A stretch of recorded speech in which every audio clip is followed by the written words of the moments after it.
बड़े से बड़ा भी कभी कभी विचलित मन के कारण इंद्रिय भोग का लक्ष्य बन जाता है। यहाँ तक कि विश्वामित्र जैसे महर्षि तथा पूर्ण योगी को भी मेनका के साथ विषय भोग में प्रवृत्त होना पड़ा। यद्यपि ये इंद्रिय निग्रह के लिए कठिन तपस्या तथा योग कर रहे थे। विश्व इतिहास में इसी तरह के अनेक दृष्टांत हैं। अतः पूर्णतः कृष्ण भावना भावित हुए बिना मन तथा इंद्रियों को वश में कर सकना अत्यंत कठिन है। मन को कृष्ण में लगाए बिना मनुष्य ऐसे भौतिक कार्यों को बंद नहीं कर सकता। परम साधु तथा भक्त यमुनाचार्य ने एक व्यवहारिक उदाहरण प्रस्तुत किया है। वे कहते हैं, यद्भवि मम चेतः कृष्ण पदारविंदे नव नव नव रस धामन धामन मन्युत्थत रंतु मासित तदवधि बत नारी संग में समर्य माने भक्ति मुख विकार सुदृढ़ निश्वान च। जब से मेरा मन भगवान कृष्ण के चरणाविंदों में की सेवा में लग गया है और जब से मैं नित्य नव दिव्य रस का अनुभव करता हूँ, तब से स्त्री प्रसंग का विचार आते ही मेरा मन उधर से फिर जाता है और मैं फिर विचार पर थू करता हूँ। कृष्ण भावना अमृत इतनी दिव्य सुंदर वस्तु है कि इसके प्रभाव से भौतिक भोग स्वतः निरस हो जाता है। यह वैसा ही है जैसे कोई भूखा मनुष्य प्रचुर मात्रा में पुष्टिदायक भोजन करके अपनी भूख मिटा ले। महाराज अम्बरीशी भी परम योगी दुर्वासा मुनि पर इसलिए विजय पा सके क्योंकि उनका मन निरंतर कृष्ण भावना अमृत में लगा रहता है। हरि बोल। हरे कृष्ण। सो इस श्लोका में भगवान क्या कह रहे हैं, यत तो ही अपि, यततः मतलब प्रयत्न करने से, तो प्रयत्न करना पड़ेगा, कोशिश करनी पड़ेगी। तो प्रयत्न करते हुए ही, तो जैसे हम जपा करते हैं तो रोज ट्राई करते हैं कि हमारा ध्यान भगवान में लगे, तो it's just basically a try. अभी हम प्रयत्न कर रहे हैं, तो भगवान क्या कह रहे हैं कि हाँ प्रयत्न करने पड़ेंगे। प्रयत्न करते ही, यत तो ही अपि, निश्चय ही, सर्टनली क्या होगा, कौन्तेय ही कुंती के पुत्र, पुरुषस्य, पुरुष किसको कहा गया, मनुष्य को, मनुष्य को विपश्चितः मतलब विवेक से युक्त, इंटेलिजेंस आ जाएगी, उसको बुद्धि आ जाएगी। तो विवेक से युक्त इंद्रियाणी, इंद्रियां हमारी सेंसेस, प्रमाथीनः उत्तेजित, हरंती फेंकती है, प्रसभम बल से मन। किसको फेंक देती है फिर, जो विषय उठते रहेंगे आपके मन में विषय, पर क्योंकि बुद्धि जो हमारी है वो भगवान के अंदर लग जाएगी इंद्रियों को। अभी हमें गीता में भगवान ऑर्डर बताएंगे कि इंद्रियों को कौन कंट्रोल करता है, तो बताएंगे इंद्रियों को मन कंट्रोल करता है, और मन को कौन कंट्रोल करता है, बुद्धि कंट्रोल करती है, और बुद्धि को कौन कंट्रोल करता है, आत्मा करती है। तो अभी क्या हो रहा है ना, इंद्रियां क्योंकि इधर उधर भाग रही हैं तो मन पीछे भाग रहा है, फिर मन जब इधर पीछे पीछे भाग रहा है तो वो बुद्धि को भी वहीं घसीट रहा है, और बुद्धि को घसीटते घसीटते हम आत्माओं को भी अपने साथ घसीट रहा है। तो क्या हो रहा है, पूरा जैसे रथ में बैठा है बंदा हिली जा रहा है, कहीं जाना कहाँ जाता है, पर वो घोड़े कहीं और लेके जाए जा रहे हैं। घोड़े इज लाइक इंद्रियां, अगर वो ही कंट्रोल में नहीं है, उनकी कंट्रोल आत्मा को लेनी पड़ेगी लास्ट में, बट अगर आत्मा के कंट्रोल में नहीं है, घोड़े ऐसे ही बेलगाम भागी जा रहे हैं, तो हमारा रथ कहाँ जाएगा, जहां हम जाना चाहते हैं वहां नहीं जाएगा, पर वो जहां हमें लेके जा रही है बस हम वहीं चले जाएंगे। तो यही हमारे साथ हो रहा है। तो क्या कह रहे हैं, यत तो प्रयत्न करने पर निश्चय ही कुंती के पुत्र, मनुष्य विवेकी पुरुष के मन को भी जो है वो क्या होंगी, बलपूर्वक वो हर लेंगी, जो उन्हें वश करने में प्रयत्न करता है। तो मतलब अगर हम उनको सोल कॉन्शियस लेवल पे आके प्रयत्न नहीं कर रहे, अगर हम बॉडी, अभी हम क्या कर रहे हैं, हमें समझ आ गया, हम भक्ति नहीं कर रहे हैं, मान लो जपा नहीं कर रहे हैं, हाँ, भक्ति भगवान की सेवा नहीं कर रहे हैं, भगवान की सेवा मतलब उनको भोग नहीं लगा रहे हैं, हाँ सुबह उठकर आरती नहीं कर रहे हैं, जपा नहीं कर रहे हैं, तो सेवा नहीं कर रहे हैं। सेवा नहीं कर रहे तो इसका मतलब हमारा रिलेशनशिप है नहीं, आपस में एक्सचेंज नहीं हो रहा कुछ। जब एक्सचेंज नहीं हो रहा तो क्या है, अभी हमारी इंद्रियां जो है भगवान के साथ बुद्धि योग हुआ नहीं है, तो बुद्धि कहाँ है, भौतिक चीजों में है, तो इंद्रियां इधर उधर भाग रही है। तो अगर हम उसे कंट्रोल करके जबरदस्ती बैठेंगे कि हाँ, हमें इतना जरूर पता है कि भक्ति करनी चाहिए पर हमसे सेवा होती नहीं है, हाँ, तो अगर हम उन्हें जबरदस्ती कंट्रोल करेंगे या शून्य पे मेडिटेशन करेंगे, जैसे विश्वामित्र का बताया ध्यानी जो योगी पुरुष है, अगर कोई शून्य पे ऐसे सिर्फ अपने बल पूर्वक, हाँ, वन में जाकर अपनी इंद्रियों को कंट्रोल करके बैठते हैं, इंद्रिय विषयों से अलग अपने आप को बैठे हुए हैं, तो वहां इंद्रिय विषय तो कोई आ ही नहीं रहा, जंगल में बैठे ना कोई आएगा, ना किसी पे कंट्रोल करने की जरूरत है। तो क्या होगा ना कि कुछ समय बाद जब इंद्रिय विषय उनके पास आएंगे, क्योंकि उन्होंने कृष्ण के ऊपर ध्यान नहीं दिया किया, कहाँ किया, शून्य पे मेडिटेशन, उनका सारा ध्यान क्या है, अपने आप को कंट्रोल करने में ही लगा हुआ। तो अगर कृष्ण के ऊपर ध्यान नहीं है, लक्ष्य कृष्ण नहीं है, तो कोई भी इंद्रिय विषय आएगा, तो क्योंकि भगवान के साथ बुद्धि हमारी योग हुआ नहीं हुआ है, तो बुद्धि के अंदर ताकत नहीं है, तो हम क्या होगा, वो विवेक हर लेगा मन हमारा, हाँ, और हम उस इंद्रिय विषय के भोग में लग जाएंगे। जहां इसमें एग्जाम्पल दिया है किसका, विश्वामित्र का। वैसे ही विश्वामित्र बहुत सालों से तपस्या कर रहे थे, और जब मेनका आई, तो क्योंकि जो अल्टीमेट ऑब्जेक्ट जो जिस पर ध्यान करना था श्री कृष्ण पे, वो ध्यान ना होकर किस पर था ध्यान, शून्य पे ध्यान होगा, तो किस अगर नहीं था तभी तो वो हर लिया ना, नहीं तो श्री कृष्ण पर ध्यान होता तो किसका एग्जाम्पल आता है, हरिदास ठाकुर का। हरिदास ठाकुर जो नाम आचार्य हैं, जो दिन में 128 माला करते थे, तो उनके पास भी वैश्या भेजी थी माया ने, है ना, माया देवी खुद आई थी उनके पास, तो वैश्या भी आई थी उनके पास, 2 बार उनके साथ इंस्टांस हुआ, तो दोनों बार क्या हुआ, उन्होंने उनकी तरफ ध्यान तक नहीं दिया, और बल्कि वैश्या तो खुद ही बहुत बड़ी भक्त भी बन गई उनकी लास्ट। तो ये क्यों हो पाया, क्योंकि उनका ध्यान पूरी तरह से श्री कृष्ण में केंद्रित था।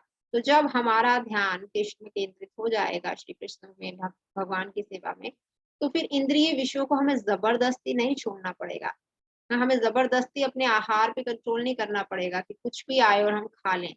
हम क्या देखेंगे, जो शास्त्रों में बताया गया है कि हमें सात्विक आहार खाना है, तो हम वो ही खाना खाएंगे, तो जबरदस्ती हमें छोड़ना नहीं पड़ेगा, वो छूट जाएगा, है ना, कि बिना प्रसाद के जो खाना भगवान को भोग ना लग सके, उसके बिना हम खाना ही नहीं खा पाएंगे, है ना, वो नेचुरल चीजें हट जाएंगी, हमें कोई पकड़ के क्लास में बिठाएगा नहीं, है ना, हम खुद ही शास्त्रों को पढ़ना चाहेंगे, ठीक है ना, तो ये जबरदस्ती नहीं होगा, वो नेचुरल हो जाएगा। बट अगर श्री कृष्ण ही हमारे ऑब्जेक्ट, मेडिटेशन के लास्ट ऑब्जेक्टिव नहीं है, जैसे आजकल फिजिकल मेडिटेशन कराए जाते हैं, है ना, कराए जाते हैं, मेडिटेशन क्लास में आ जाओ तो हम कितना सोचते थे कि हाँ मेडिटेशन करनी चाहिए, मेडिटेशन करनी चाहिए, होता है उस मेडिटेशन में कोई, उसमें क्या कर, कुछ नहीं होता, सब फ्रॉड है, वो ऐसे ही बस बैठ जाओ, हाँ ये हमारी कंधे हैं, ये हमारे प्राण वायु है, ये हमारा, जब तक श्री कृष्ण पे ध्यान नहीं आएगा, श्री कृष्ण की नॉलेज नहीं होगी, परमात्मा आत्मा की,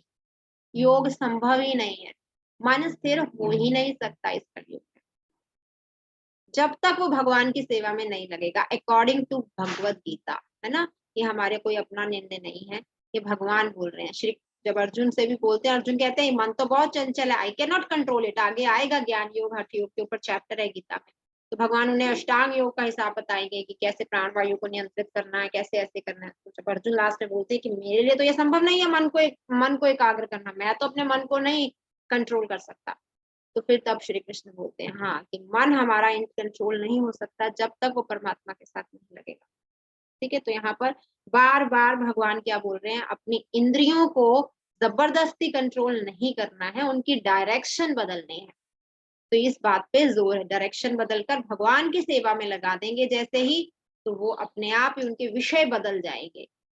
तब हमने खाना है, खाने पे कोई मनाही नहीं है, पर प्रसाद खाना है, भगवान को भोग लगा हुआ ही खाना है, ठीक है, कुछ भी श्रवण नहीं कर लेना है, भगवत कथा श्रवण करनी है ना, तो वो नेचुरल होने लग जाएगा, कुछ भी जबरदस्ती का नहीं होगा। नेक्स्ट श्लोका ले लेते हैं, तानी सर्वाणी संयम युक्त आसीत मत परहा वशे ही यस्य इंद्रियाणि तस्य प्रज्ञा प्रतिष्ठितः। तो रीना माता जी आप पढ़ लो इसको। हाँ जी। तानी उन इंद्रियों को सर्वाणी समस्त संयम वश में करके युक्त लगा हुआ आसित स्थित होना चाहिए, मत पर मुझ में बसे पूर्णतया वश में ही निश्चय ही, यस्य जिसकी, इंद्रियाणि इंद्रिया, तस्य उसकी, प्रज्ञा चेतना प्रतिष्ठा स्थिर, जो इंद्रियों को पूर्णतया वश में रखते हुए इंद्रिय संयमन करता है और अपनी चेतना को मुझ में स्थिर कर देता है, वह मनुष्य स्थिर बुद्धि कहलाता है। तात्पर्य, इस श्लोक में बताया गया है कि योग सिद्धि की चरम अनुभूति कृष्णा भावना मृत ही है। जब तक कोई कृष्णा भावना भावित नहीं होता तब तक इंद्रियों को वश में करना संभव नहीं है। जैसा कि पहले कहा जा चुका है, दुर्वासा मुनि का झगड़ा महाराज अम्बरीश से हुआ, क्योंकि वे गर्भवश महाराज अम्बरीश पर क्रुद्ध हो गए, जिससे अपनी इंद्रियों को रोक नहीं पाए। दूसरी ओर यद्यपि राजा मुनि के समान योगी ने था, किंतु वह कृष्ण का भक्त था और उसने मुनि के सारे अन्याय सह लिए, जिससे वह विजयी हुआ। राजा अपनी इंद्रियों को वश में कर सका, क्योंकि उसमें निम्नलिखित गुण थे, जिनका उल्लेख श्रीमद्भागवत में हुआ है। स वे मनः कृष्ण पदारविंदो वर्चांसी वैकुंठ गुणानुवर्णे करो हरे मंदिर मार्जनादिषु। पहले एक लाइन पढ़ते हैं, ये बहुत सुंदर श्लोक है, इसको बड़ा ध्यान से पढ़ेंगे। स वे मनः कृष्ण पदा अरविंदो वर्चांसी वैकुंठ गुणा अनवर्णे। मतलब इसमें पहली लाइन का मतलब क्या है कि राजा अम्बरीश ने उसने अपना मन कैसे लगाया, कृष्ण पदा अरविंदो, कृष्ण भगवान श्री कृष्ण के चरण बिंदु पर स्थित कर दिया, और वैकुंठ गुणा अनवर्ण्य, और अपनी वाणी को क्या किया, भगवान के धाम की चर्चा करने में, वैकुंठ के धाम की चर्चा करने में लगा दिया। राजा महाराजा थे अम्बरीश महाराज, तो उनके पास इंद्रिय विषय के जो सब्जेक्ट थे, विषय कब नहीं थे उनके पास, हर तरह का भोग और ऐश्वर्य था, परंतु उन्होंने अपनी इंद्रियों को कैसे लगाया, सवे मनः कृष्ण पदा अरविंदो, भगवान के चरण कमलों में लगा दिया, और अपनी जुबान को किस में लगाया, वैकुंठ गुणा अनुवर्णने, वैकुंठ जहाँ श्री कृष्ण रहते हैं उनके धाम की चर्चा करने में लगाया। तो यहाँ पर भी धाम की वर्णना हो रहा है कि भगवान का धाम है। तो करो हरेर मंदिर मार्जना दिशु श्रुति चक्रा अच्युत सत्तोदय, और हरि मंदिर मार्जन मतलब भगवान का मंदिर मार्जन करने में, क्लीनिंग करने में, करो कर मतलब हाथों को किसमें लगा दिया, भगवान के मंदिर को साफ करने में। श्रुति मतलब सुनना, चकारा अच्युत सत्कथोदय, अपने कानों को किसमें लगाया, भगवान की लीलाओं को सुनने में। तो वो अपने सेंसेस लगा रहे हैं ना, सब सेंसेस लगा रहे हैं भगवान की सेवा। उसके बाद मुकुंद लिंगालय दर्शने दृशो तब गात्र स्पर्शम संगमम, और अपनी आंखों को किसमें लगाया है, भगवान का स्वरूप देखने में, और अपने हाथों को किसमें लगाया है, अपने शरीर को भक्त को स्पर्श करने में लगाया, भक्तों को स्पर्श करने, भक्तों के चरण स्पर्श करने में। ठीक है, क्यों, क्योंकि भक्तों के अंदर क्या होता है ना, दिव्यता आ जाती है, भगवान के साथ हमेशा उनका हृदय सानिध्य रहता है, तो भगवान भक्तों के हृदय में रहते हैं, तो भक्तों के पास को स्पर्श करने से भी, भक्तों के साथ बैठने से, उनका संग करने से हम परमात्मा के संग का स्वाद पा सकते हैं। इसके बाद क्या है, नेक्स्ट जो 2 लाइन्स हैं, ग्रहणम च तत्पाद सरोज सौरभे श्री मतुल्लस्य रसनाम तदा अर्पित्य, और अपनी नाक को भगवान के चरणों में जो उनके फूल चढ़ाए जाते हैं उनकी स्मेल को सूंघने में लगा दिया। तो भक्ति के अंदर जब हम आगे इस पे भक्ति Rasamrita Sindhu nectar of devotion में भी ये सब चीजें दे रखी हैं कि हम अपनी सेंसेस को किस तरह भगवान में लगा सकते हैं। तो उसमें क्या है, जैसे भगवान को जो हम पुष्प अर्पित करते हैं, तो हमें अपनी स्मेलिंग पावर किसमें लगानी चाहिए, भगवान को जो पुष्प अर्पित करते हैं उनको हमें स्मेल करना चाहिए। हाँ, क्यों, क्योंकि वो भगवान की को अर्पित किए होते हैं, तो उसमें भगवान की वाइब्रेशन होती है, उनको स्मेल करने से भी क्या होता है, हमारी जो स्मेलिंग पावर है वो भी कंट्रोल होती है, और भगवान के प्रति हमारा लगाव और बढ़ता है। तो अपनी नाक को भगवान के चरणाविंदों पर भेंट किए फूलों की गंध सूंघने में, अपनी जीभ को उन्हें अर्पित तुलसी दलों का आस्वादन करने में। और भगवान को, श्री कृष्ण को तुलसी चढ़ाई जाती है, तो तुलसी दल को भी हमें क्या करना चाहिए, भगवान को आप जो भी भोग लगाते हैं, भगवान कोई भी भोग तुलसी के बिना नहीं खाते हैं। तुलसी का एक पत्ता हर खाने पे लगता है। और अगर हमारे पास कुछ भी भोग लगाने को नहीं है तो शास्त्रों में प्रमाणित है कि आप तुलसी भगवान को चढ़ा सकते हैं। तो वो जो तुलसी चढ़ती है उसको हमें क्या करना चाहिए, मतलब स्वेलो कर लेना चाहिए। उससे भी क्या होगा, हमारी जो टेस्ट है वो कंट्रोल होता है। इसी तरह काम च दास्ते न तो काम काम्य यथो उत्तम श्लोक जनाश्रय रति। और अपने पावों को जहां जहां भगवान के मंदिर है उन स्थानों की यात्रा करने में, अपने सिर को भगवान को नमस्कार करने में, अपनी इच्छाओं को, भगवान की इच्छाओं को पूरा करने में लगा दिया। तो क्या किया भगवान ने, उन्होंने क्या किया है, सब कुछ ही भगवान की सेवा में लगा दिया। ठीक है, अपना सिर, अपना पैर, अपनी स्मेल, अपनी टेस्ट, अपना जितनी भी इंद्रिय के सारी इंद्रियां भगवान की सेवा में लगा दी। ये एग्जाम्पल दिया है जिन्होंने ये किया है। भागवतम में महाराज अम्बरीश जी का पूरा चरित्र आता है, उन्होंने कैसे भक्ति की। तो उसके कारण क्या हो गया, वे भगवान के मत पर भक्त बनने के योग्य हुए। मत पर मतलब who is surrendered to God, जिसने शरण ले ली है परमात्मा की। तो यहाँ पर एग्जाम्पल दिया कि हम किस तरह कर सकते हैं। और इसमें एक एग्जाम्पल आया दुर्वासा मुनि का, तो ये हमने पहले भी शायद डिस्कस किया हुआ है। दुर्वासा मुनि का किया है ना क्लास में स्टार्टिंग में, कि दुर्वासा मुनि आए थे, महाराज अम्बरीश जी ने एकादशी का व्रत रखा हुआ था, और दुर्वासा मुनि आए उनके महल में और कहने लगे कि मैं स्नान करके आता हूँ तब हम इकट्ठे भोजन करेंगे। किया हुआ है ना डिस्कस ये? हाँ जी, क्या हुआ है ना, किया हुआ है। तो अम्बरीश महाराज जी ने, तो एकादशी का पारण का समय हो रहा था, तो पारण के समय से पहले अगर एकादशी ना पूरी की जाए तो वो व्रत जो है खंडित हो जाता है। तो वो समय आ रहा था नजदीक, तो वहां उन्होंने जो मुनि थे उनसे पूछा कि कैसे किया जाए। दुर्वासा मुनि भी आए हैं, बिना अतिथि सत्कार के से पहले खाना खाना भी अपराध है, और मेरे एकादशी का पारण का समय हो रहा है, तो मुझे क्या करना चाहिए। तो मुनि ने कहा आप जल ग्रहण कर लें और खाना आप दुर्वासा मुनि के साथ ही खा लीजिएगा। तो उन्होंने जल ग्रहण कर लिया, पर दुर्वासा मुनि क्योंकि त्रिकालदर्शी थे वो भी, तो उन्होंने देख लिया कि इन्होंने तुम पानी ले लिया, तो वो आके बहुत अपमान करने लगे। उनको अहंकार हो गया कि मैं आया और इसने मेरी आवभगत नहीं की, और तुमने, दुर्वासा मुनि बहुत झूठा, वो थोड़े श्राप दे देते थे जब भी उनको कोई चीज बुरी लगती थी, तो मैं अब तुम्हारा सर्वनाश कर दूंगा। हाँ, उन्होंने अपना मारने की कोशिश की उनको।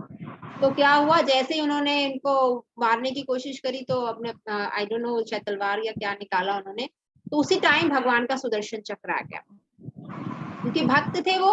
और भगवान कभी भी अपने भक्त का अपमान नहीं स्वीकार करते। हाँ, कभी भी वो अपना, भले ही उनकी भक्ति आप अच्छे से ना करो, उनके बारे में कुछ बोल दो, पर भगवान के भक्त के लिए अगर आप हाथ उठाएंगे या कुछ भी करेंगे तो भगवान हाथ तक तोड़ देते हैं। ये हमारे शास्त्र प्रमाणित बात है। और उन्होंने सुदर्शन चक्र निकाल लिया, और सुदर्शन चक्र उनके पीछे भागने, दुर्वासा मुनि भागने लगे। भागते भागते ब्रह्मा जी के पास गए, वो कहते I can't save you. Shiv ji के पास गए, oh I can't save you. तो उन्होंने शिव जी से पूछा कि मैं कैसे बच सकता हूँ, मुझे जल्दी बताओ। तो उन्होंने बोला उनके भक्त की ही शरण में जाओ, अगर आपको अम्बरीश जो है महाराज अम्बरीश माफ कर देंगे, जो भगवान के भक्त हैं जिनका अपमान आपने किया है, तो ही आप बच सकते हो, अदरवाइज आपको कोई नहीं बचा सकता। तो वो अम्बरीश महाराज की शरण में गए और उनसे माफी मांगने लगे। महाराज अम्बरीश ने भगवान से प्रार्थना की कि आप उन्हें माफ कर दें, तो भगवान वो बच गए। तो कहने का तात्पर्य ये है कि दुर्वासा मुनि की इंद्रियां कहाँ लगी थी, अहंकार में आ गई थी। तो भगवान से जैसे ही विरक्त हुई तो क्या हाल हुआ, काम क्रोध लोभ मोह प्रकट हो गया। और अम्बरीश मुनि ने अपनी सारी इंद्रियां कहाँ लगाई हुई थी, भगवान की सेवा में। तो जब भगवान के साथ होते हैं तो ये दोनों के विषयों में फर्क है, तो हम कैसे भटक जाते हैं। और अगर तो उन्होंने कैसे, वो कुछ भी बोल रहे थे, अपमान कर रहे थे, तो ये महाराज अम्बरीश ने ये थोड़ा ना कहा कि चलो मेरे सैनिक आओ पकड़ लो दुर्वासा मुनि को, कि हिम्मत कैसे हुई मुझे मारने के लिए। हाँ, पर उन्होंने, क्योंकि वो ऋषि थे बहुत बने, उन्होंने वो सह रहे थे, उन्होंने कुछ बोला नहीं। पर भगवान कभी नहीं सहते अपने भक्तों का, तो ये भी एक अपराध है। हमें कभी भक्तों की निंदा नहीं करनी चाहिए। जो मैं भी अपराधों की बात कर रही थी, ये भी शास्त्र प्रमाणित है। हमें कोई भी भक्त जो भक्ति कर रहा है, अगर हमें अपने भक्ति का वृक्ष बचाना है तो हमें स्पिरिचुअल वर्ल्ड में इट इज नॉट अलाउड। वैसे तो किसी की भी परजीव निंदा सभी पाप है, पर भक्तों के ऊपर विशेष बल दिया गया कि जो भक्ति में आ गया है, अगर आपने उसकी निंदा की तो आपकी भक्ति कभी फलेगी फूलेगी और उल्टा विनाशी ही होगा, आपको भक्ति मिलेगी ही नहीं कभी। तो चाहे हम पढ़ रहे हैं अगर शास्त्र, कभी कभी हमें किसी की भक्ति की बुरी बात लग गई और हमने कभी डिस्कस कर लिया तो ये महापाप है। इसका मतलब ये अपराध ऐसा है जिसकी कोई ही भी पूर्ति नहीं है, ठीक है ना। हम कभी सक्सेसफुल नहीं होंगे सेल्फ रियलाइजेशन के पास। तो जैसे अभी हम दुर्वासा मुनि भी कितने पहुंचे हुए मुनि थे, तो भगवान ने क्या कहा, अब इनका खत्म ही कर देना चाहिए ऐसे इंसान को, क्योंकि मेरे भक्त का विनाश करना चाहता है।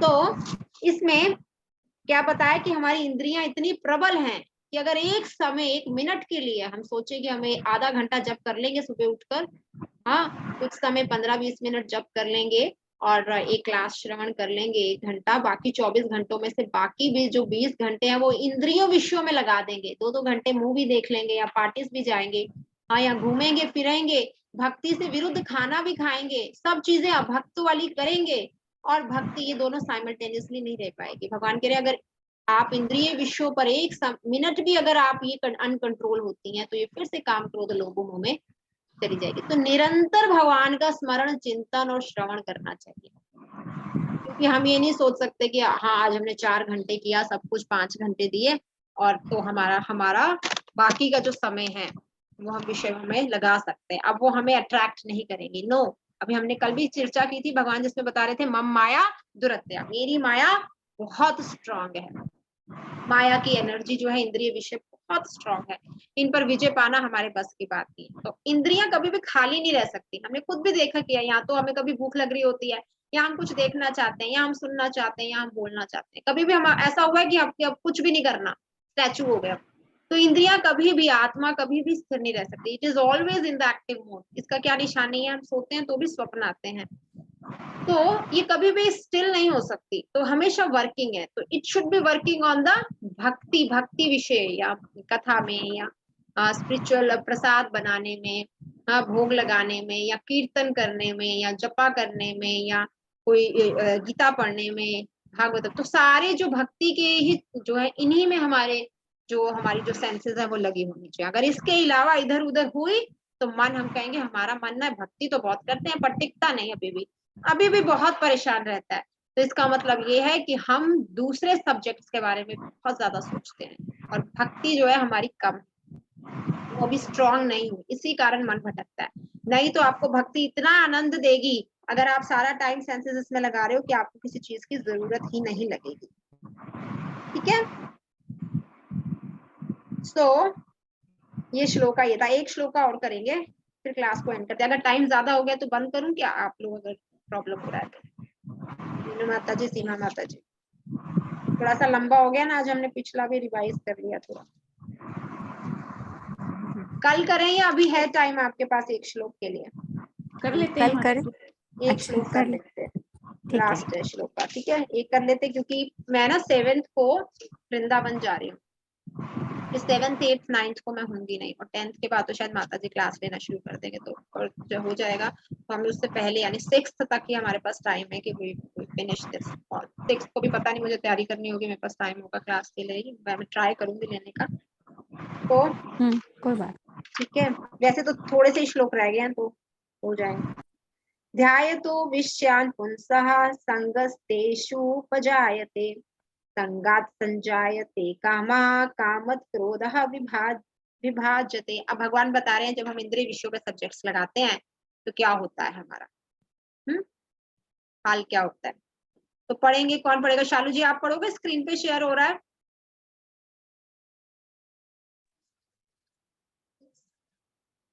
ध्यायतो सड़गस्तेषु जायते। श्लोक है पढ़ना ना दीदी, ये नीचे वाला शब्दार्थ पढ़ लो, आप शब्दार्थ पढ़ लो और ट्रांसलेशन पढ़।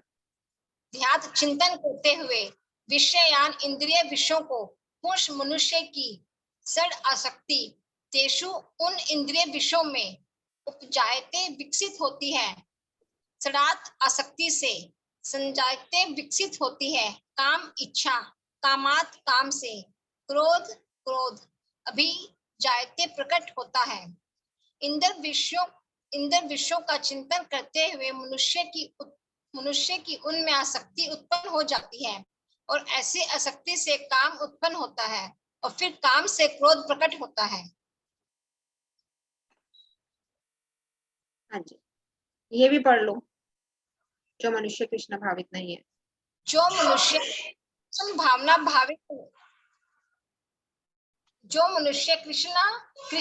भावित नहीं है, उनमें इंद्रिय विषयों के लिए चिंतन से भौतिक इच्छाएं उत्पन्न होती है।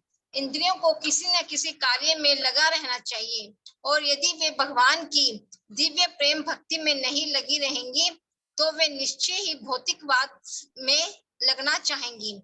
इस भौतिक जगत में हर एक प्राणी इंद्र विषयों के अधीन है, यहाँ तक कि ब्रह्मा और शिव जी भी। जो स्वर्ग के अन्य देवताओं के विषय में क्या कहा जा सकता है।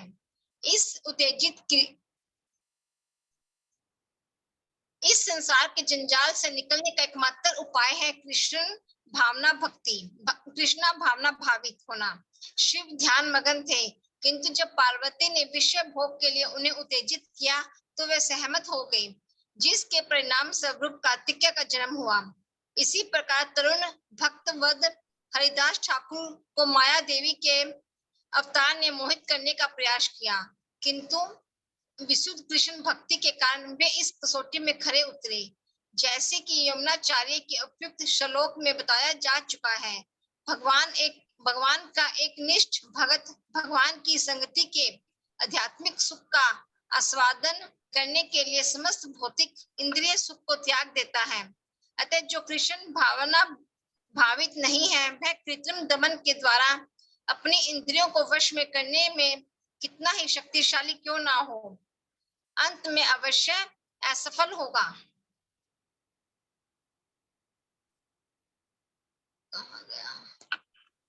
कृष्ण भाव ने वह कृत्रिम दमन के द्वारा अपने इंद्रियों को वश में करने में कितना ही शक्तिशाली क्यों ना हो, अंत में अवश्य असफल होगा, क्योंकि विषय सुख का लंच मात्र विचार भी उसे इंद्रिय तृप्ति के लिए उत्तेजित कर देगा।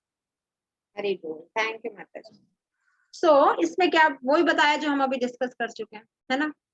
तो ये श्लोका में क्या बताया भगवान ने कि अगर हम भगवान की सेवा में परमात्मा के साथ नहीं जोड़ेंगे तो क्या हाल होगा, उसका रिजल्ट क्या होगा कि फिर हमें ये जो भौतिक जगत है ना फिर बहुत सुंदर लगने लग जाएगा, फिर हमें जो है भौतिक विषय बहुत अच्छे लगने लग जाएंगे, क्योंकि हम भगवान से विमुख हो जाएंगे। यानी कुछ भी समय, थोड़ा भी समय, आप देखिए भक्ति भी लोग करते हैं पर उसमें भी भौतिक आसक्ति यानी मटीरियल अटैचमेंट उनकी नहीं जाती है। वैसे ही हमें काफी टाइम सीरियल्स देना अच्छा लगता है, बहुत समय भक्ति करते हुए भी हम कई टाइम की टीवी में डिवोट करते हैं, सीरियल्स देखने में, न्यूज देखने में, इन सब चीजों में बहुत सा टाइम चला जाता है, घूमने फिरने में। तो क्या किया जाए, तो कई लोग कहते हैं क्या करें, रिक्रिएशन ना करें। तो रिक्रिएशन तो बहुत ज्यादा सुख है, जो अगर आप भक्ति में देखो तो इतना सुख मिलता है कथा में या किसी भी श्रवण में। वो क्यों नहीं आपको सुख मिल रहा है, इसका मतलब है या तो आपका जपा अच्छे से नहीं हो रहा, या आपको अभी तक जरूरत नहीं महसूस हुई भक्ति करने की, है ना। आपको लग रहा है सब ठीक ही तो चल रहा है।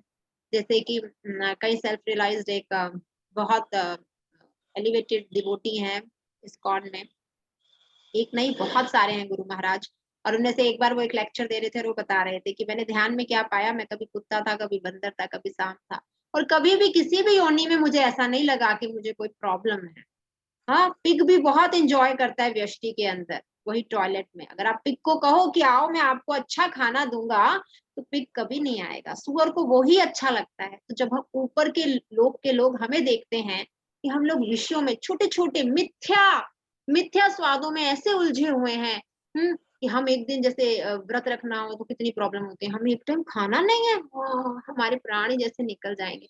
वो इतना क्यों टफ, तो वो ऊपर वाले लोग जो लोग देखते हैं या परमात्मा वैकुंठ के लोग देखते हैं, भक्त देखते हैं, हमें तो कहते हैं, उन्हें लगता है हम ऐसे ही जानवरों की तरह, हाँ, कि बुरी सी हालत में पड़े हैं, इतना बुरा हाल है हमारा यहाँ, तरह तरह के कष्ट दुख हमें इनको आ रहे हैं, पर ये जागते नहीं है, इनको अभी भी उसी में आ सकती है, मजा आ रहा है। जैसे हमें पिग को हम देखें तो oh my God is such a dirty animal, हाँ, सारा दिन टॉयलेट में पड़ा रहता है, पर वो तो कह रहा है आई एम एंजॉयिंग। हाँ, तो हम पिग की क्या सिचुएशन कर रहे हैं कि क्या है ये, इसकी हालत देखो, या किसी स्ट्रीट एनिमल की आप हालत देखो, हर टाइम भय में होते हैं। कुत्ते को देखो, एक दूसरा कोई आ भी जाए तो गली में भौंकने लग जाता है, इतने भय में जीवन बिता रहे हैं, हम उनकी सिचुएशन देख रहे हैं, कितना बुरा हाल है इनका, पर दे आर एंजॉइंग। क्यों? क्योंकि उनमें भगवान ने उतनी बुद्धि नहीं दी कि वो सोच सके कि भगवान का नाम ले सके। पर ह्यूमन के पास ये इंटेलिजेंस है, वो वेद पढ़ सकता है, शास्त्र पढ़ सकता है, अपनी स्थिति जान सकता है, परमात्मा की स्थिति जान सकता है।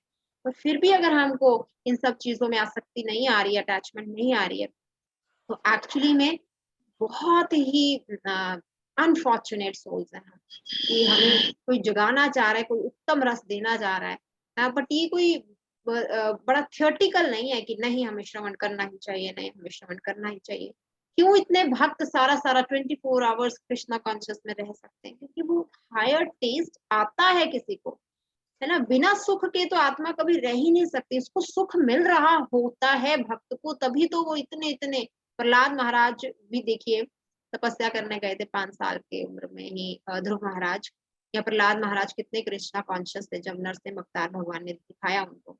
तो भक्त को भक्ति में इतना आनंद आ रहा होता है, ये नहीं होता कि भक्त सेक्रीफाइस करा चाहिए, तो पता नहीं पागल ही हो गए, बेवकूफी हो गए, हाँ जी कुछ खाते नहीं पीते नहीं, सुख के सड़े ही हो गए ये तो है, पता नहीं क्या बैठे रहते हैं, इनको कोई दिल नहीं करता है, पता नहीं मार ही लिया बेचारों का, ब्रेन ही वॉश कर दिया। नो, ब्रेन तो एक्चुअली में वॉश कर दिया है, सच में ब्रेन जो इतनी गंदगी से भरा हुआ था, भौतिक विषयों की गंदगी से, कहा हम दुख में थे, इतना सा सुख मिलता नहीं था और इतना डंडा आता था दुख का उसके ऊपर। हाँ, वो सब कुछ सह रहे थे हम।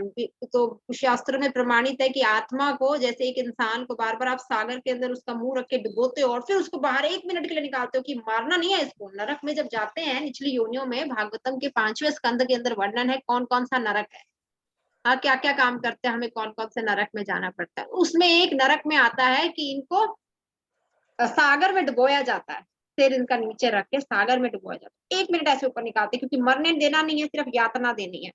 हाँ, तो डुबोया जाता है 1 मिनट सांस लेने के लिए ऊपर। तो हम जो वो इतना ही मूवमेंट इस मटेरियल जगत में सुख का है, इतना सा सुख आता है छोटा सा टेम्परेरी सा, और हम कहते हैं हाय आया तो है। तो हमें एक्चुअली एक्सप्लॉयटेशन की आदत हो गई है दुखों से। हम कहते कोई ना, ये तो नॉर्मल है, आता रहेगा जाता रहेगा।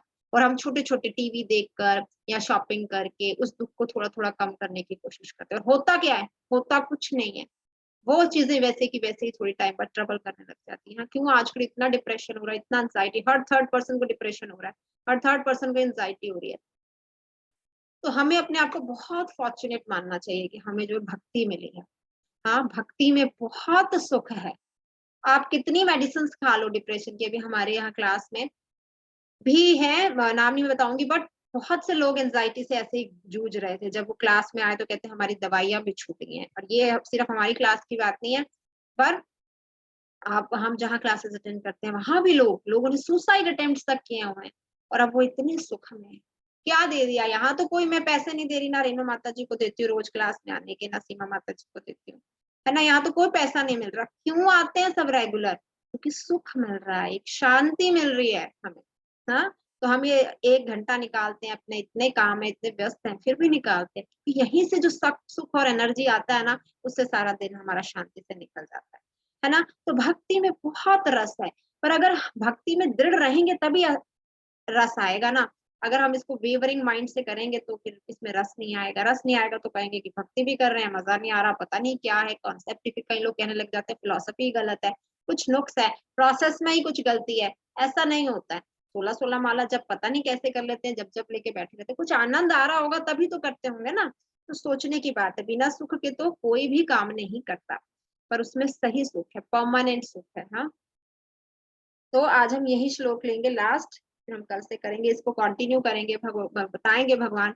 तो अभी तो उन्होंने ये बताया कि काम से क्रोध प्रकट होता है, फिर क्रोध से क्या प्रकट होता है, पूरा प्रोसेस है कि किस तरह हम इन्हीं 84 लाख योनियों में घूमते रहते हैं। हाँ, तो वो सारा चर्चा होगी। तो कल है संडे, पर कल भी क्लास में लूंगी दिन में। आप अटेंड कर सकते हैं या ना ले, बता दो मुझे, क्योंकि बेसिकली आप ही को कराना है दोनों को। संडे आप लोग अवेलेबल हो या मंडे ही लेंगे? निधि संडे को ले लो क्लास। कर लेंगे हम तो, कर लोगे ना? प्रॉब्लम नहीं है। ठीक है, तो फिर हम कल संडे भी क्लास ले लेंगे, ठीक है, ताकि श्लोका खत्म हो जाए। चैप्टर हमें पहले करना है माता जी के आने से पहले।